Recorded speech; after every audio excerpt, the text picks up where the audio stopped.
Ири. Ассаламу алейкум, Сюрди Кюэль. Друзья, приветствую всех. Аят Маша Оля. Маша Фугели Масарга. Алейкум салам. Сегодня у нас стрим по вторникам, как обычно, на чеченском и русском языках. 19:21 по Брюсселю, время 24 февраля 2026 года. Сегодняшний стрим называется «Идигов. Президиум правительства ЧРИ о 4 годах войны против Украины». Платформа открытого диалога информационно-аналитического центра Президиума правительства Чеченской Республики Ичкерия. 201 сегодня у нас стрим. Он идет у нас, как обычно, на официальной странице в Телеграм Президиума правительства Чеченской Республики Ичкерия. Вы можете зайти туда и принять участие в нашей сегодняшней беседе. Как обычно, все как обычно. И на YouTube-канале Реалити, и в ТикТок. Всем тем, кто находится во временно оккупированной Чеченской Республике Ичкерия, либо в фашистской России, пожалуйста, заботьтесь о вашей безопасности, не пишите комментарии и не распространяйте ссылку. Пока смотреть, я полагаю, безопасно. И, как обычно, сопредседателю Президиума правительства Чеченской Республики Ичкерия Аяду Идигову я передаю слово. Аяд, рюкдуашту. Салам алейкум, хавим маххой. Алейкум. Она юга вай бог да бог штабеш дуй. Инзвай лячдал хол тахана дикшахтяча. То есть сегодня исполнится ровно 4 года, как российская армия напала на Украину с целью ее захвата. Широкомасштабно, да. Да, широкомасштабная операция под видом. Они так делали и против нашей республики, когда они вписали нашу республику в состав своей конституции, и потом решили, что это какая-то там операция, специальная операция по наведению порядка на территории Чечни в составе России. Так называют. То есть они это не называют войной и начинают, значит, под разным предлогом, им все как бы проходит. Ну и чем это закончилось, собственно говоря, 4 года прошло, а война еще неизвестно, когда закончится и что. Так, когда у нас вот это все было, у нас было против нас 5 агрессий российских, и эти все 5 агрессий, что они натворили на территории нашей небольшой, по территории страны, наверное, все видели. Почти ничего не осталось из того, что было жилье. Во всех городах и селах убиты людей, тысячи людей убивали, догоняли и стреляли с ВОЗа, с вертолета. Вот это они делали. Сегодня, когда мы смотрим то, что происходит в Украине, удивляешься, хотя бы удивляться нам уже нечего. Ничто нас, кажется, не может удивить после той войны, которую мы на себе испытали, и после того, как мы 4 изгоняли эту российскую армию с территории нашей страны, и все же, значит, она и снова, значит, обладая этими такими ресурсами человеческими и экономическими, она снова посылала этих людей убивать нас, имея самое современное оружие в руках. Кроме атомного оружия, все виды оружия они применяли против чеченского народа и его государства. Сегодня мы видим то же самое, что происходит в самой России внутри, и как этот народ, который там вот проживает, поддерживает этот преступный режим путинский, этот диктаторский режим поддерживает. И как он сегодня вот смотрит на все, что происходит, и что они делают, их вояки на территории Украины, и говорят, их надо добить, их надо убить, и надо их растерзать. Тогда казалось, когда они это говорили, то же самое говорили про чеченский народ, то казалось, что не может быть такое. Наверное, какая-то особая ненависть к нам. А Жириновский, тот вообще разошелся, так и сыпал.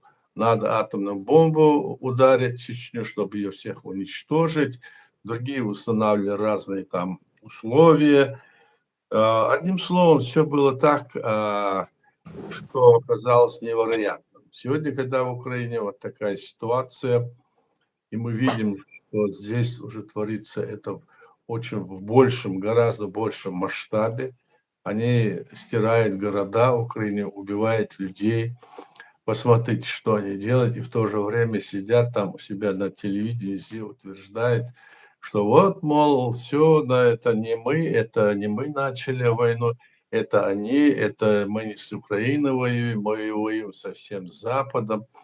Спрашивается, зачем им воевать с Западом, зачем это им нужно? Ну, одним словом, здесь нам все понятно, но непонятно этому российскому народу, который даже впроголодь, находясь в таком состоянии, когда нечего почти кушать, я имею в виду по всей России. В некоторых городах, там Москва, Петербург, где-то как-то они еще содержат ситуацию в достаточно нормальной ситуации, так? И в остальных местах у них вот это уже привычное, они делают все для того, чтобы вот оправдать Путина. Какие-то женщины выходят, какие-то люди, мужики там ловят, там они выступают, говорят, вот надо Украину добить, это фашистский режим, это бандеровцы. Что только не говорит. Вот что делает империя.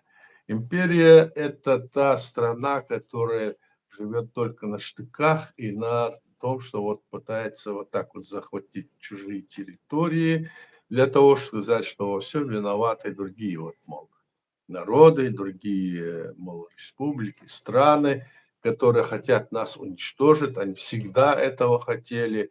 Они хотят, чтобы лилась кровь, чтобы мы между собой воевали.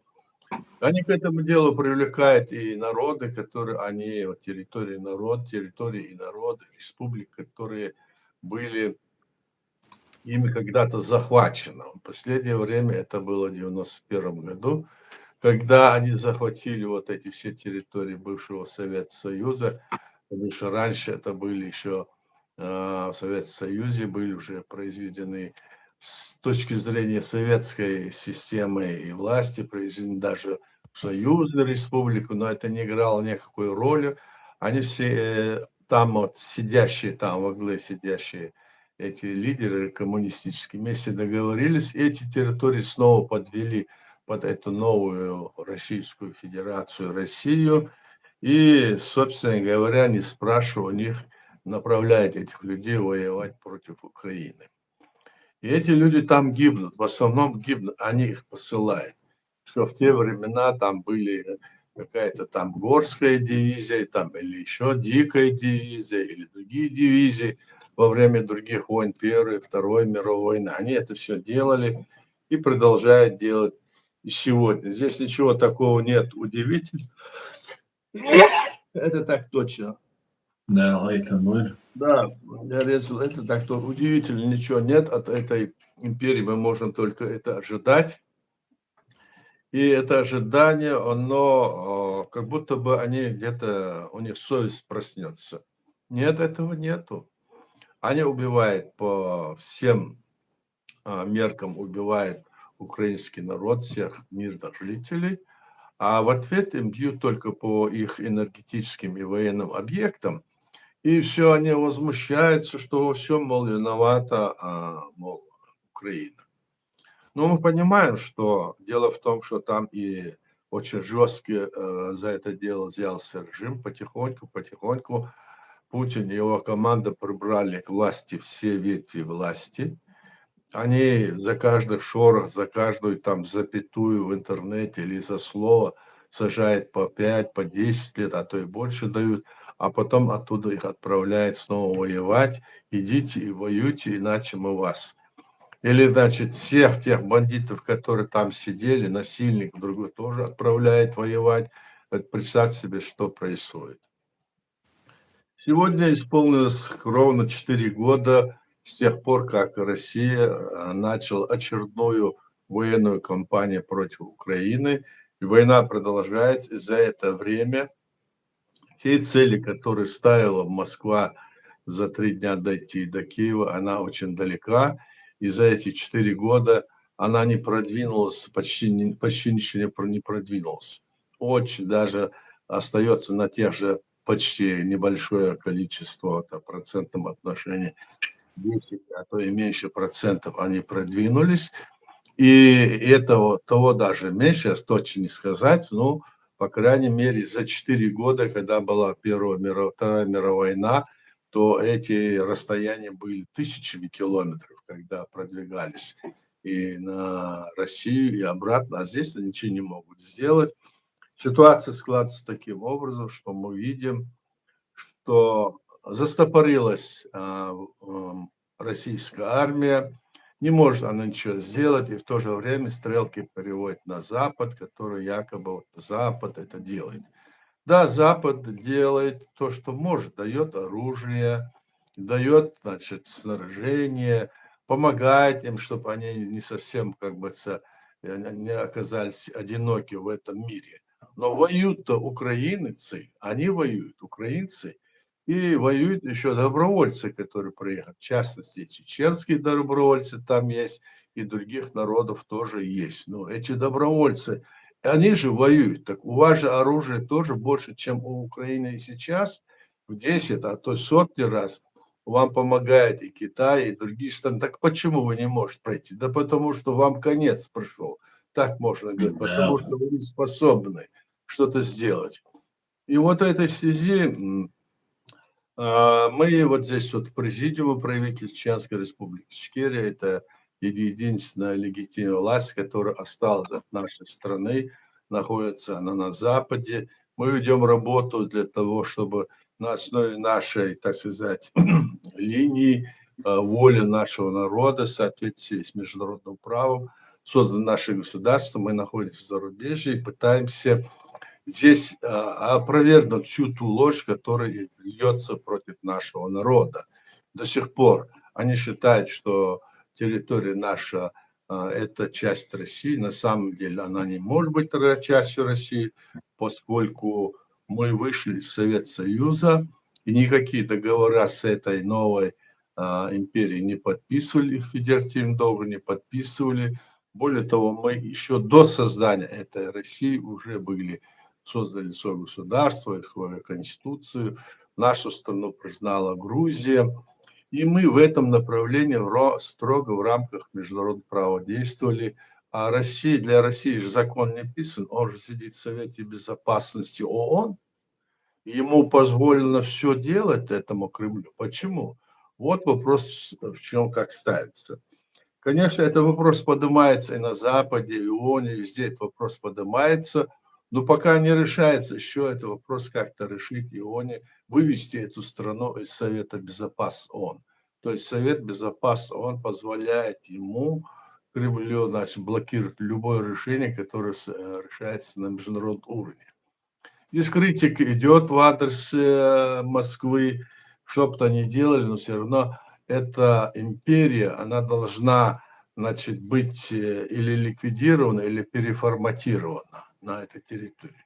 Такое видится, такое решение видится изнутри каждому здравомыслящему человеку видно, что это такое, как это может. Посмотрите на эти вот кадры, которые мы видим по телевидению или в YouTube, или где-то, что происходит. Мы видим сплошь и рядом убитых людей, трупы, разбитые города.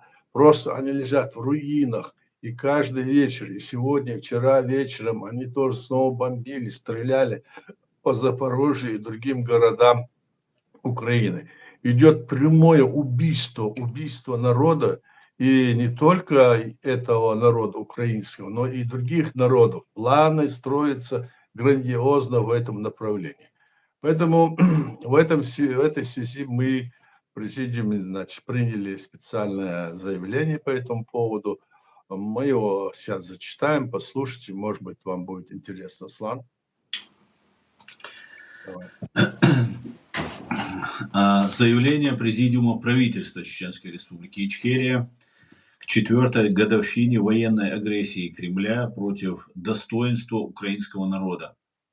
Сегодня, 24 февраля 2026 года, исполнилось 4 года с начала полномасштабной агрессии Российской Федерации против Украины.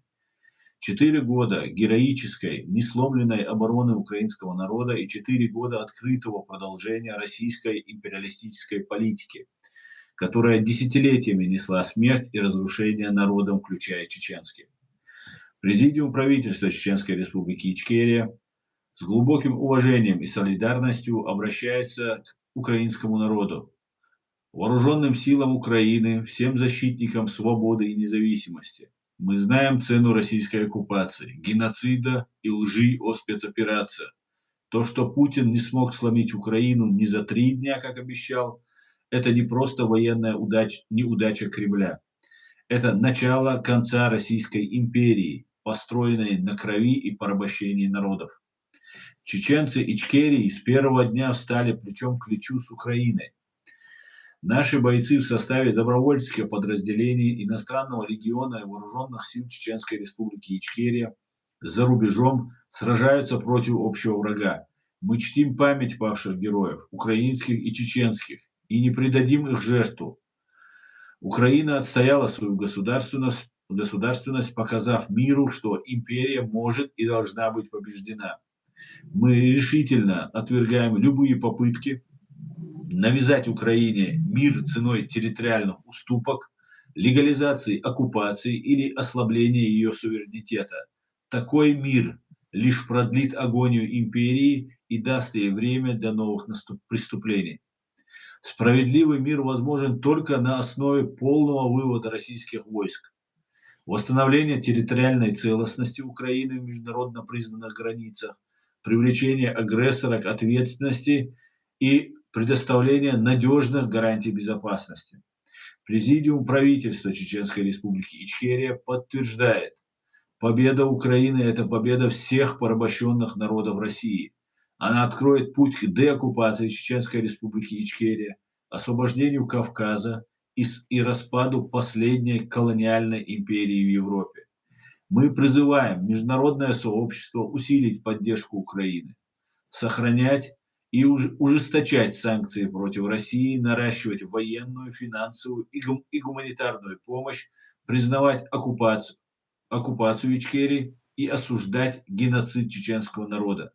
Слава Украине, слава борцам за свободу, свободу народам, нет империи. Президиум правительства 24 февраля 2026 года.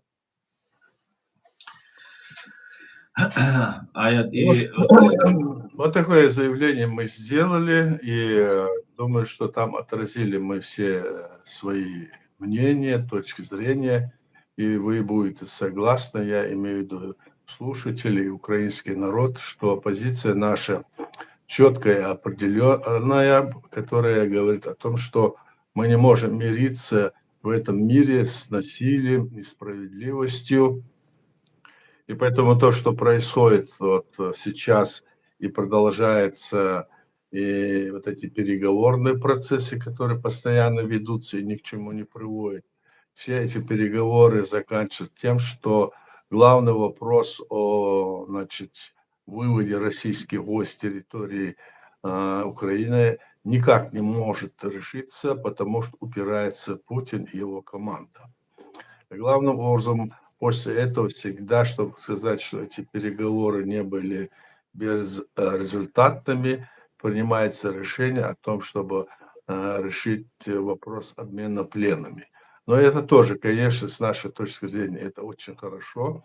Но постоянно обмениваясь пленными и не решая главный вопрос, мы только понимаем, что снова будут захвачены в плен люди с обеих сторон и снова их обменивать, и постоянно вот это будет продолжаться.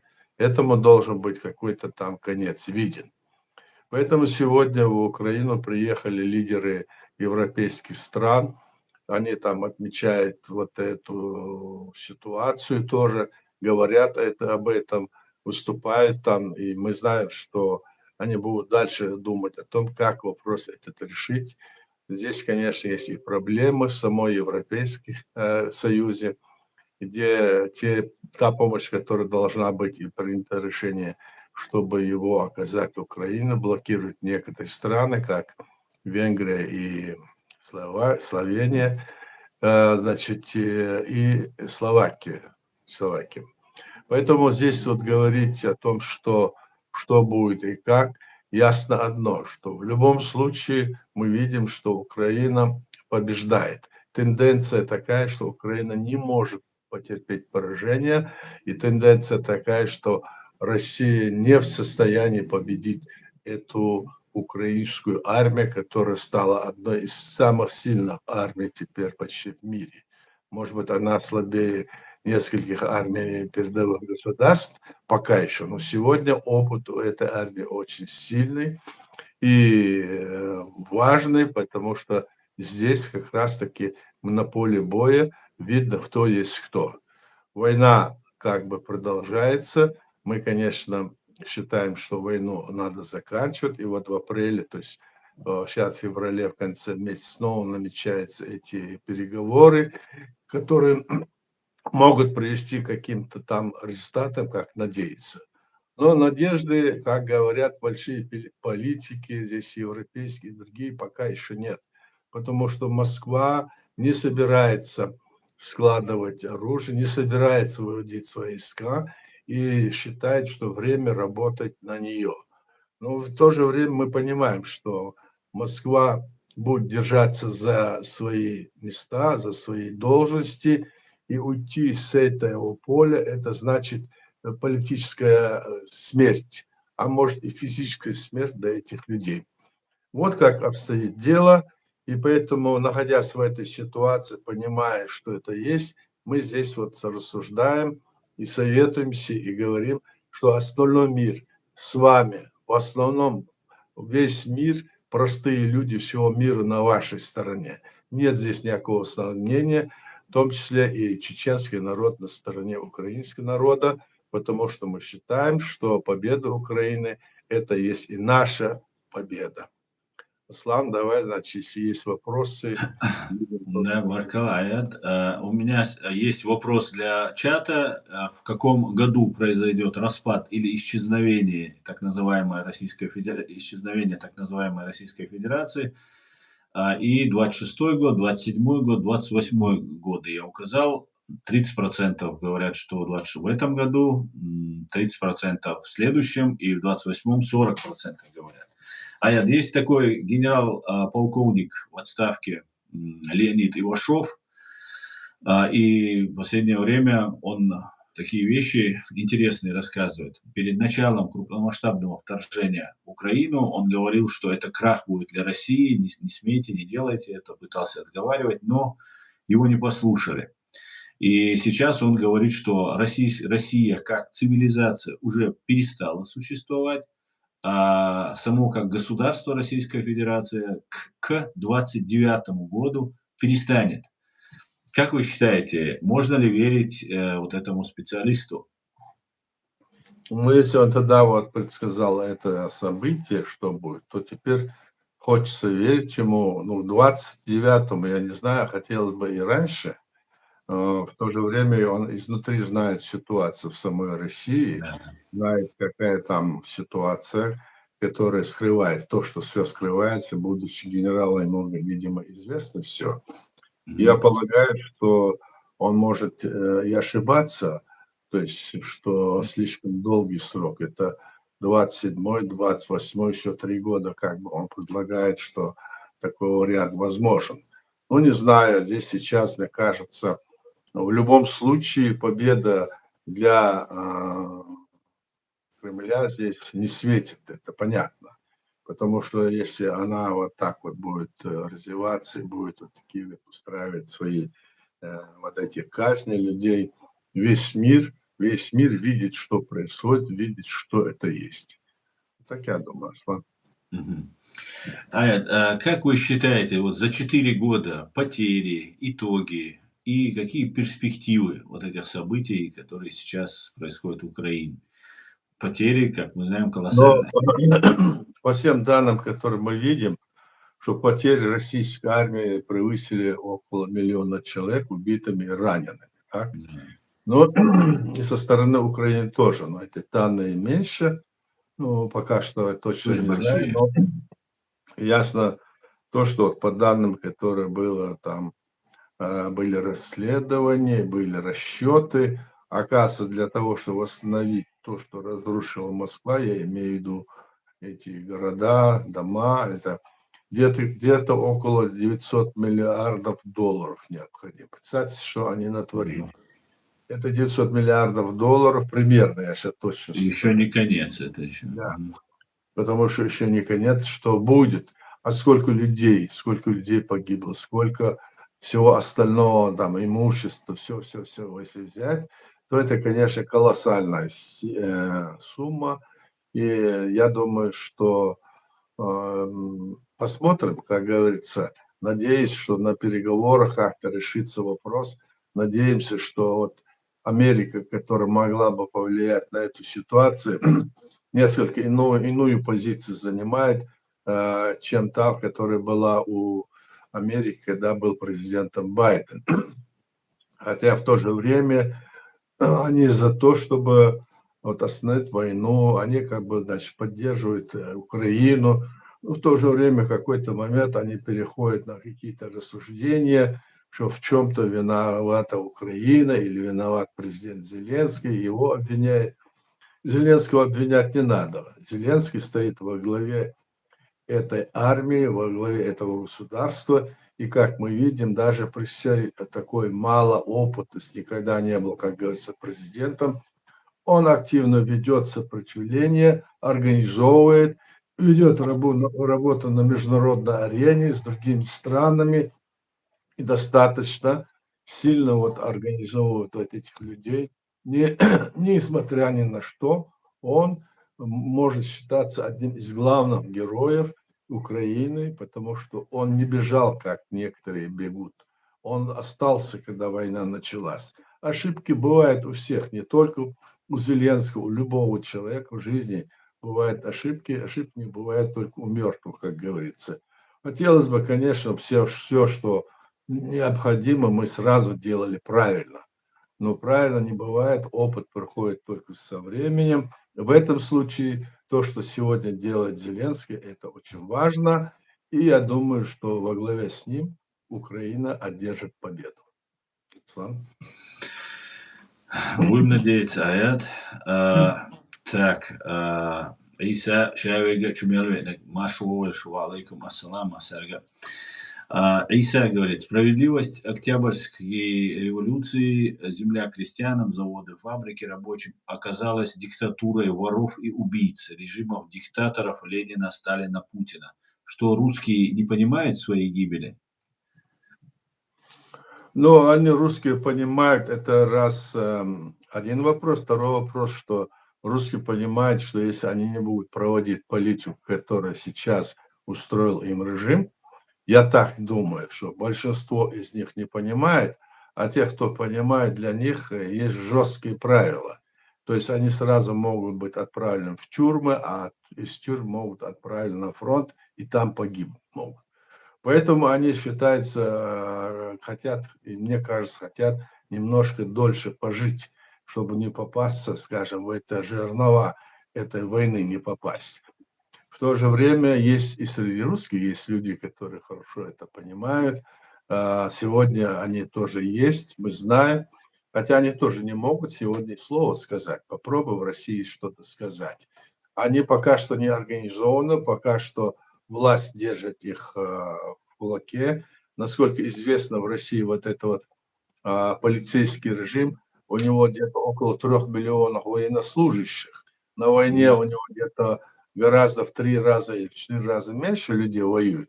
А вот для того, чтобы там содержать эту власть, вот такое количество людей, сколько у них там судей, разных следователей, разных тюрем, это все для того, чтобы держать это население как бы, значит, под пятой.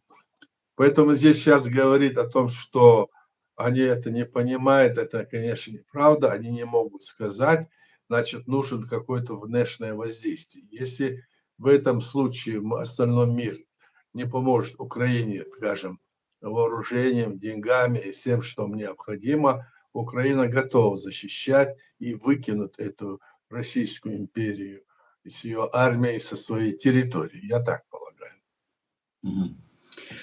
Я вам как-то задавал этот вопрос, но тоже хотелось бы еще раз услышать. Не могу понять логики поведения фашистской России, ее руководства. Они как бы засылают просто открыто войска 24 февраля 22 года, их просто уничтожают, потом еле они уносят ноги, когда они оказываются под Киевом, там, понимая, что они не могут войти в Киев, не могут его взять, бегут оттуда, хотя они планировали его брать, и поэтому они устраивали вот эту резню в Буче и там в других местах.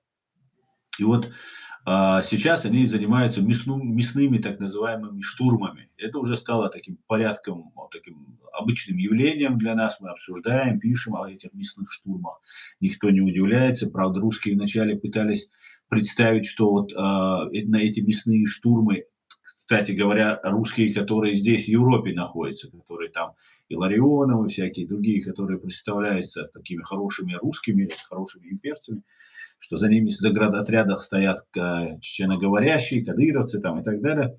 Ну, они-то говорят чеченцы. И вот я не могу понять, и вот они посылают на эти штурмы каждый день около 1000 убитых и раненых вот этих боевиков. И при всем при этом украинцы просто вот недавно продемонстрировали такой, можно сказать, контрудар, который аннулировал почти годовые их вот эти успехи, скажем так, если это можно назвать успехами российские. Они взяли, чуть зашли, эти только 1% взяли, украинцы зашли несколько километров быстренько, без проблем. Для чего Россия вот так, ну, как будто специально уничтожает своих вот этих боевиков? Для чего она вот эти мясные штурмы делает? Абсолютно бессмысленные, кровавые. Ну, это, как говорят, для того, чтобы показать урок для других, чтобы они, другие, которые подумали бы, нужно отходить назад, что им есть путь только вперед. Вот они гонят их для этого. То есть, как говорят, преподать урок хотят для остальных, чтобы они не задумались назад идти еще опаснее. Я так полагаю. В то же время им, конечно, не жаль этих людей нисколько. Они рассматривают их как мясо пушечное и не рассматривают их совершенно. И если они подумают, и потом они на этом отрезке ставят и говорят, что это всем занимаются чечены, в то же время вот тут воспроизведя подсознательно мысль о том у всех, что вот эти чечены с одной стороны убивают, и с другой стороны Украину убивают. Вот что они хотят сделать. Но в то же время это все политика Кремля, которая сегодня, они же не защищаются, они же за деньги пришли. Конечно. Они за деньги воюют. А украинцы воюют не за деньги, а защищают свою родину, добровольно пошли на этот фронт и воюют. Так что здесь разница в этом, я думаю, для этого это все делается. Угу. У русских есть пословица «бей своих, чтоб чужие боялись». Да. Может ли это Конечно, тоже быть? конечно. Они пугают Запад своей абсолютной аморальностью, безнравственностью, кровавостью. Да. Ужас. И это мы наблюдаем, считайте, практически в прямом эфире. Это такая первая, мне кажется, в истории вообще человечества, такая трансляционная война, когда мы видим все практически открыто, как гибнут, как воюют. Конечно, Слава. Ужас. Это что все там происходит, то, что мы видим, но это уже нет человеческого лица этого делать. Это животных, хуже животных. Животное и то не убивает всего подобного себе, если оно не голодно. А здесь вот просто это дикость, самая настоящая дикость, которая вообще ни на что не смотрит, идет и вот так вот организовывает, планомерно организовывает убийство соседнего народа, захват его территории. Это присуще только вот такой вот системе власти, которая сегодня вот остается у нас в этом мире, но есть и другие некоторые режимы, которые также себя могут повести в случае чего. Но вот империя, вот смотрите, какая у нее территория огромная. Какое-то время еще, когда Советский Союз, это была 1/6 часть всей земной поверхности был у Советского Союза. Сейчас чуть меньше стало, но все равно она больше, чем любая страна, даже любые страны вместе, если взять, любые большие, и то у нее больше несколько раз территорию. И Да. на этой территории колоссальные запасы нефти, газа, природных ископаемых, и она не в состоянии при этом организовать работу, организовать этих людей, которые там проживают, таким образом, чтобы они могли жить довольно и, как говорится, обеспеченно. Не может. А страны, которые имеют гораздо меньше территорий, ну, возьмите, к примеру, Япония, которая там, может быть, раз 20 или 40 меньше по территории. Она очень развитая страна, у нее нет никаких ископаемых, так, но она Мгм. свой народ и все содержит, строит, делает, живут. А здесь огромная страна, это значит вопрос не в территории, а вопрос самой системы власти, Мгм. вопрос самой системы империи. Вот империя как раз-таки и делает все это, и творит. Поэтому сейчас вот то, что ты говоришь, ты прав в этом вопросе. Здесь нет никакой человечности. Во Да-да. главе системы сидят не люди, просто не люди. Вот и все.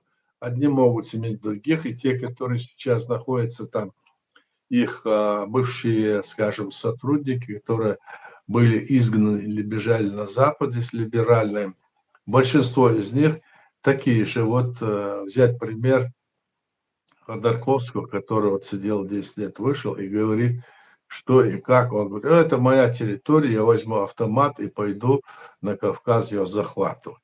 Так чем же он может отличаться, он если такое говорит?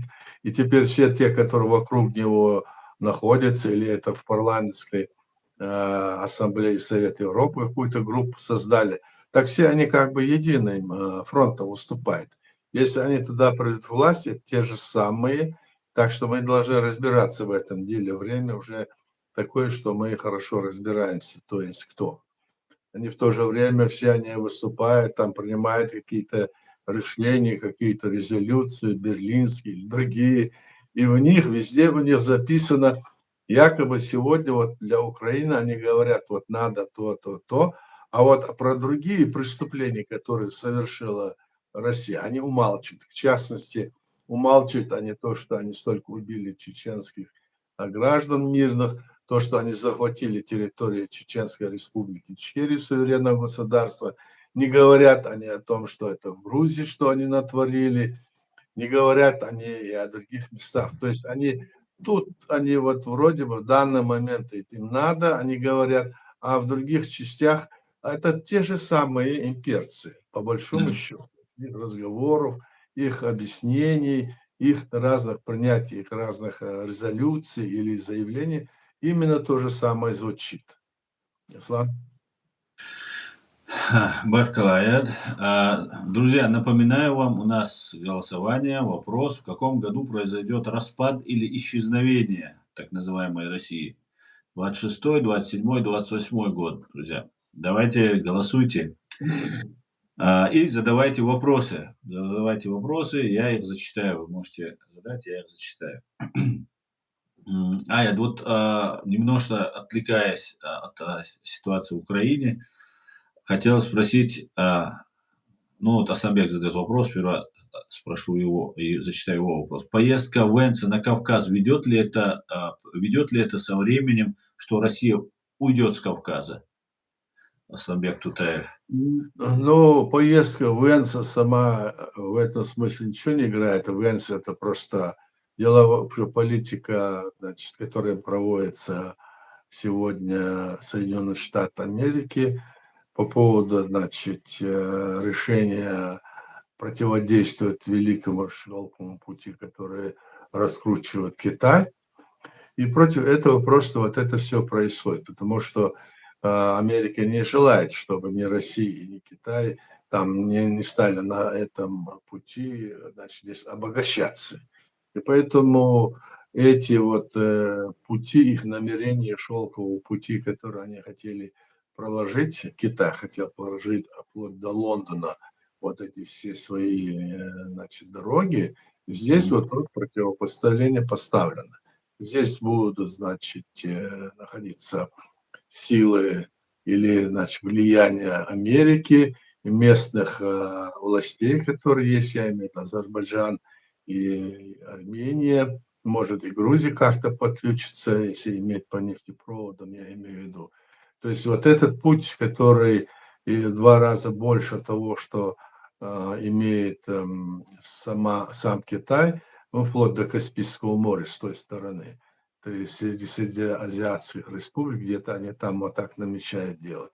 Я думаю, это этим связано, и Вэнс сюда приехал для того, чтобы вот эту позицию затвердить, объяснить, профинансировать. Там же говорилось, что он приехал, там какие-то деньги, вливания для того, чтобы там вот этот вопрос как бы, значит, закрепить.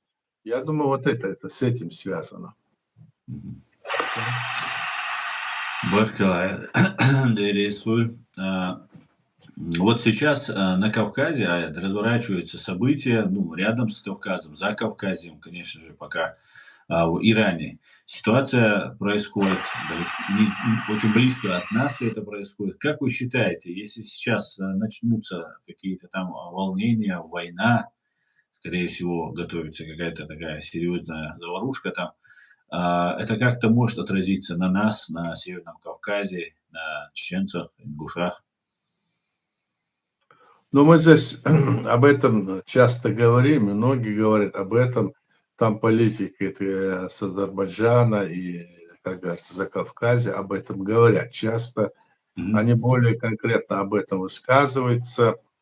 И естественно, что режим, который находится, то есть режим, который главенствует в Иране, он там пытается, значит, вот этот, скажем, религиозный режим, который просто не считается ни с чем, кроме тем, что у них вот заложено под, как сказать, под головной, как говорится, с коркой.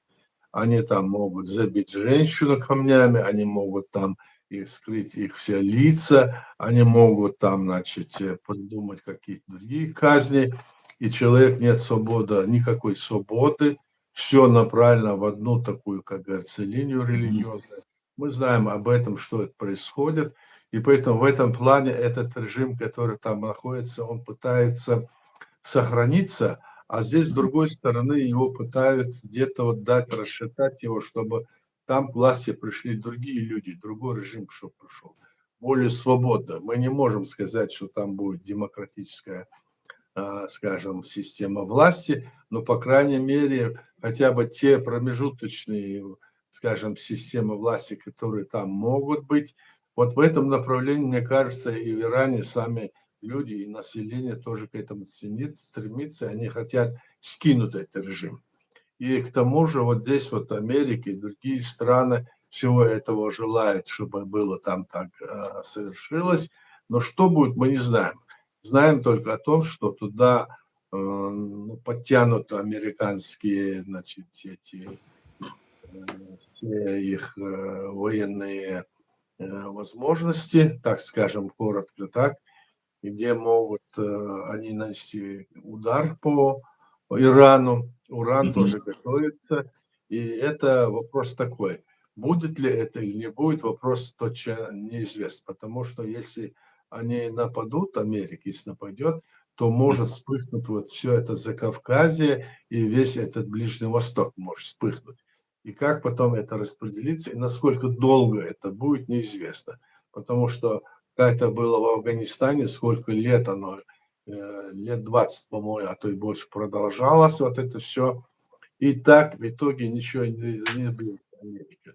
Поэтому из этого можно говорить, что здесь это просто, как говорится, можно говорить, что это какое-то там давление, показ военной силы Америки, потому что они выдвинули сюда ближе, вот как рассказывают здесь и говорят, ну, большие там силы американские, всех видов вооружений и все такое.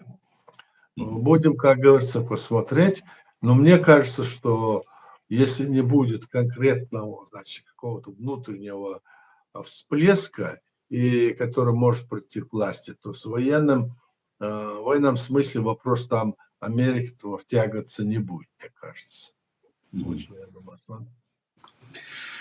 Баркалая, Аят, как известно, свобода личности, которая ценится, считается основной ценностью на Западе, человеческая жизнь, свобода личности.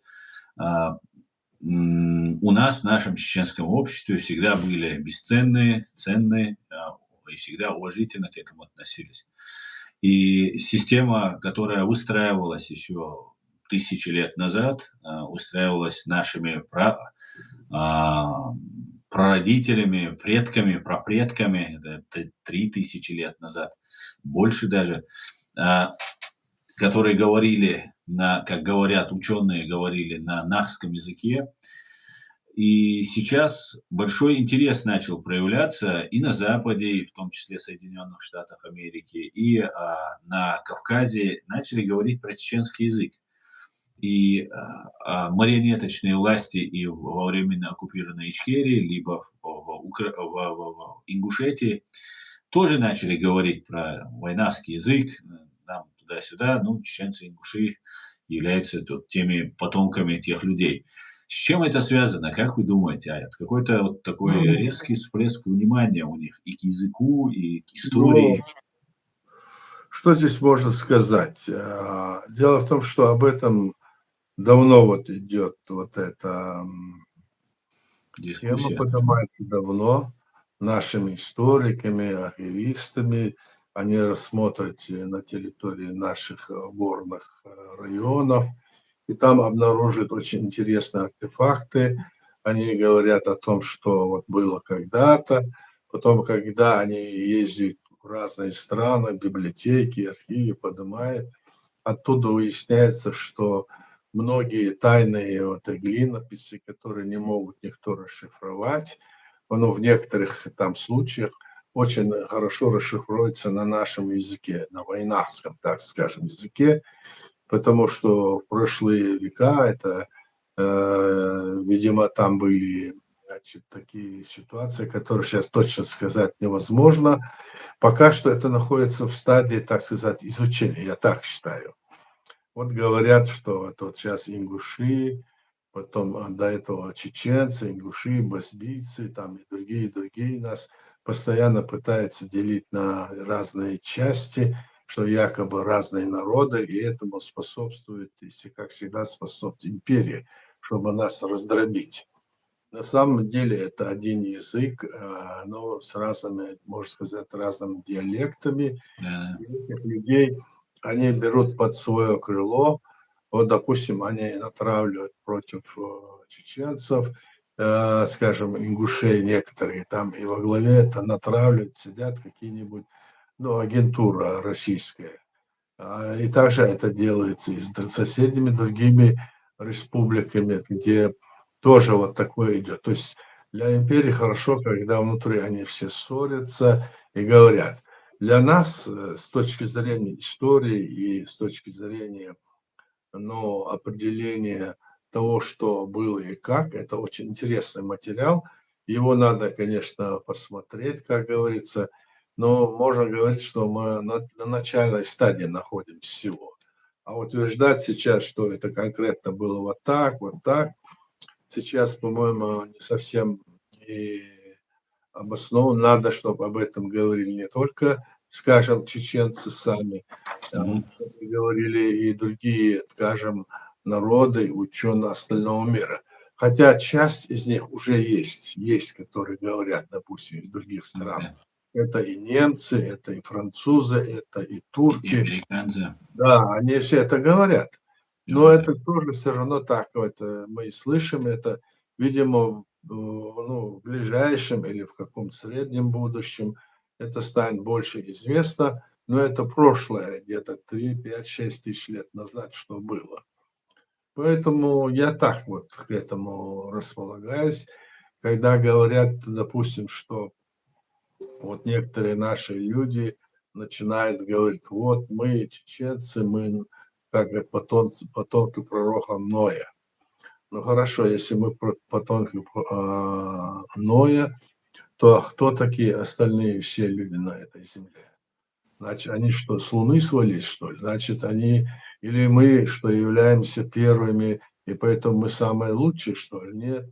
Дело в том, что если мы даже наш язык сходится, значит, все люди на этой земле тогда нас было мало, все были, потом они развивались, расходились. Вот такая как бы идет идея, выдвигается некоторыми недальновидными, скажем, высказываниями.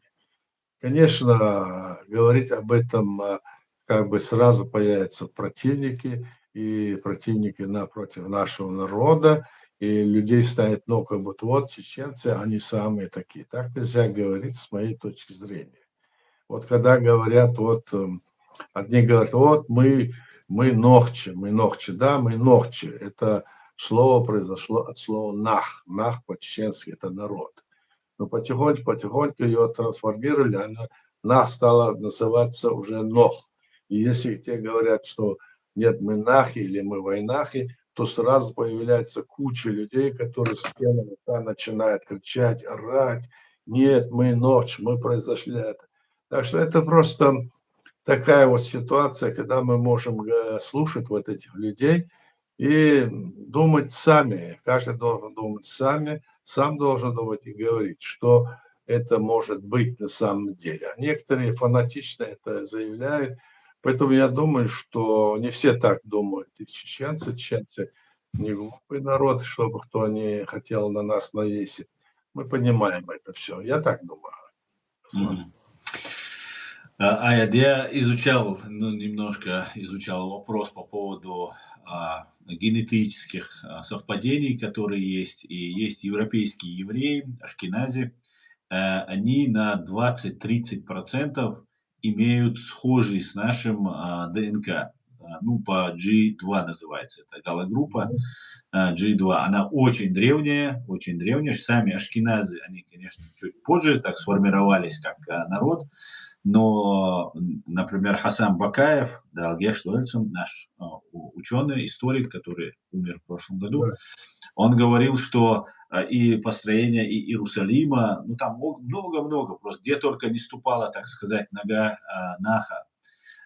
Как вы считаете, вот это станет достоянием общественности, и люди перестанут друг друга ненавидеть, понимая, что они все-таки родственники друг другу, по большому счету? Но я скажу, что не только они, и все остальные народы тоже.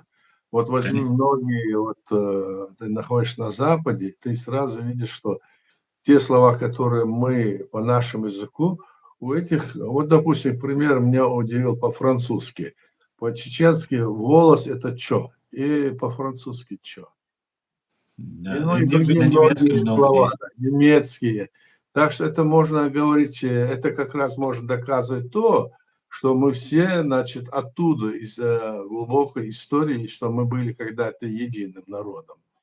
А как его сейчас каждый будет соперничать, кто был первым там будет соперничать. А мы от слова "нах", вот, допустим, немцы как себя называют?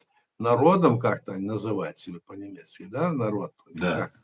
Ну, Так и народ. мы народом. Так теперь будут эти соперничать. То есть это говорит о том, что мы не должны, значит, стараться, здесь вот как-то ну, думать должны, о чем мы говорим и к чему это приведет. Но если Мгм. по факту какие-то есть доказательства, это должны быть такие исторические данные, не более того. Да, Да-да. да. Ясно.